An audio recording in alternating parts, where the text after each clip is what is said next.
Hi, I'm the lone journalist for KRAC TV. Well, we have a book review.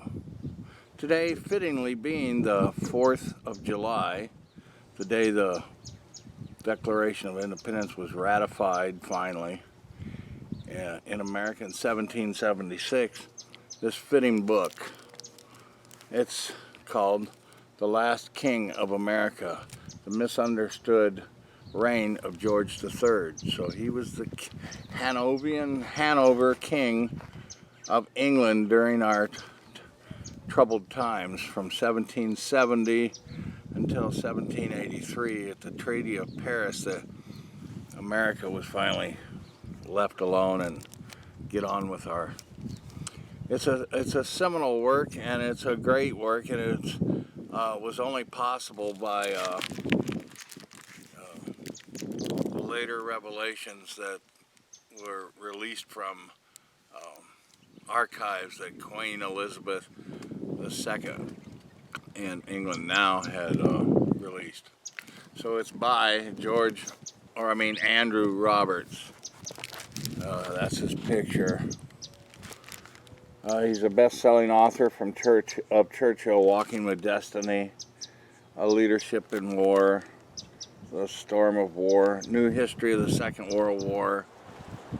Now, it's blowing wind out here, so I hope you can hear this. He's won the Los Angeles Times Book Prize for biography. He's a Roger Martha Mertz Visiting Fellow at the Hoover Institute at Stanford, Chair of the Judges of Gilder Lehrman Prize for Military History, and a visiting professor in the Department of War Studies at King's College, London. This is an excellent book. It really opened my eyes. Of course, I never did really ever think that he was mad, but he was been called mad and crazy. But actually, George III only had 5 recognizable and debilitating episodes. It was manic depressive. He had always been accused of porphyria and all that, but he actually had manic psychological problems with being the bipolar and manic depressants. So, his opening words and acknowledgement is, "I would like to thank Her Majesty the Queen for her kind permission to consult and publish from the papers of King George III in April 2015. The Queen inaugurated the Georgian Papers program, which put over 200,000 pages of the Hanoverian papers held by the Royal Archives and the Royal Library at Windsor Castle online at https georgianpapers.com.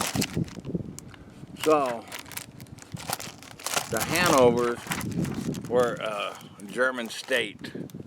So there's a little map in here.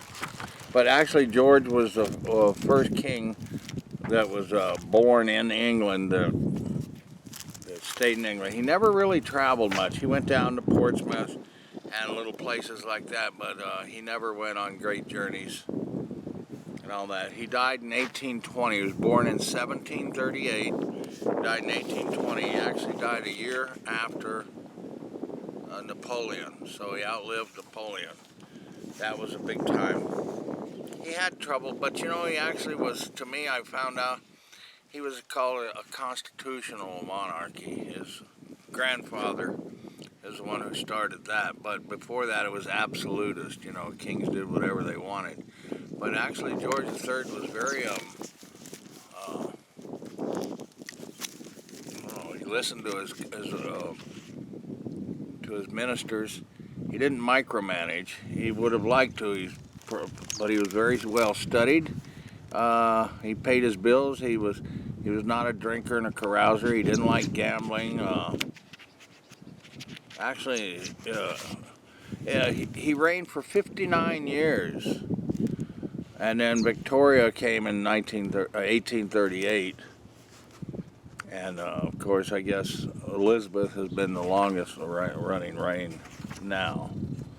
But it's just a fascinating book. It's got all the maps, and he actually wrote over 80,000 letters, things like that. So he was very prolific. He wrote all the time.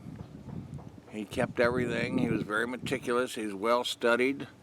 He lived during a period of the Enlightenment. In this front picture, it's of him in his coronation robes. There's the great plates in here. Most of them are all just paintings, but they're just gorgeous. So there's what he looked like when he came to at age 16. His father, George II, passed away when he was 12 years old. So I guess it was run by a regency setup until he was 22. When he was, this is him when he was 22 in his coronation robes. So it really throws a new light on how things were instead of how they got to be perceived by some writers that really didn't have a clue what they were talking about. They did have poor medical practices, like they bled him and blistered him and all of that stuff, but that was just the way they did medicine in those days. So he was just a unfortunate victim of that, and they never really treated his mental anguishes. But of the 5, they said in 1788 he recovered 5 months just before the French Revolution, so he was able to deal with that. And then from 1810 until 1820 he was pretty much demented, you know, not doing anything. So his son actually took over. He was actually a disappointment, his son. He was a womanizer. He spent money. He was debauched, all this crazy stuff. But when he took over, he didn't last 10 years. So George IV was a very short-lived reign as compared to then Victoria.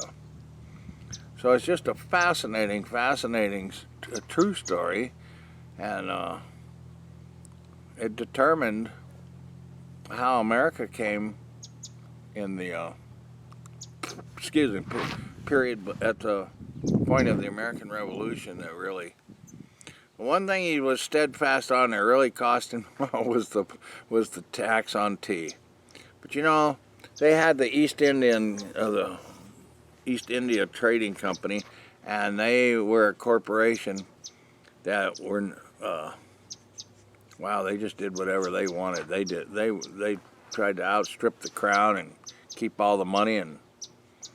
But what's really funny is their stock was £100 in late 1600s a share, and it went to, in 1769, £276 per share.